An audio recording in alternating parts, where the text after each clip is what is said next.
All right, let's shift gears just a little bit, because with the growing burden of the cost of cancer care on both the payer and society as a whole, we've been discussing cost effectiveness, and these discussions are on the rise among all stakeholders, payers, providers, patients.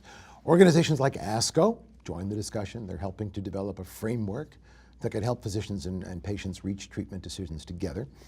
The healthcare system, I guess it's fair to say, is struggling to balance access to care with the cost of care, and comparative effectiveness research, at least so its proponents say, could help make informed healthcare decisions. So let's talk about cost effectiveness for a while. How is cost effectiveness analysis conducted? What are the methodologies used? And for that matter, why don't we just start, what is cost effectiveness? What is it? Well, it doesn't exist in this country, right? I mean, it just doesn't exist yet in this country.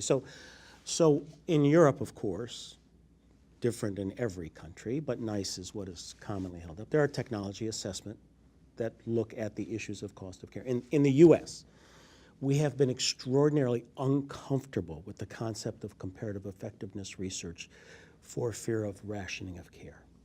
And so some of us, who are perhaps politically too naive, thought that when PCORI was announced as a component of the ACA, that PCORI was going to help us figure a way. And then, of course, PCORI was basically gutted by saying that they could not consider cost of care in any of their work, and they have taken that to heart. And so I think that this is a fertile soil. I don't think the payers are going to do it, but I think we're dying to use it. So what is the methodology for doing comparative effectiveness research? How do you set that up? So I'm actually involved in a project with the Green Park Consortium, which is Sean Tunis's group in Baltimore, that is trying to answer questions regarding a sequence of therapy in breast cancer and renal cell carcinoma, where there are many, many treatment options. And what they're trying to marry is clinical information from electronic medical records to the claims information to see if they can learn about the relative impact of sequence of drugs. So naysayers have said, well, you're not going to find a best sequence. But my answer is, I don't want to know necessarily the best sequence. I want to know the worst sequence. So we don't do that. And by the way, why a priori does somebody assume there isn't a best? Maybe there is. Maybe there is, but I'll tell you, I'll guarantee you there's a worst. So having taken care of a lot of patients, these drugs have a lot of these drugs have overlap in their mechanisms of action.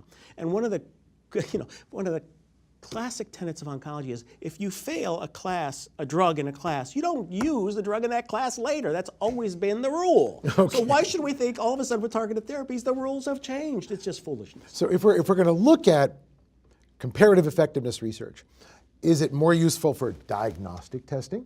Is it more useful for therapeutic intervention? Is it most useful for delivery models of oncology? Where do you use it the best? Well, or is it all of the above? Yeah, I think it depends on how you define useful, but this isn't new. We've had in pharmacy for a long time, we've had comparative effectiveness type of methodologies in place, and payers and pharmacy benefits managers have used step therapy mechanisms in their utilization.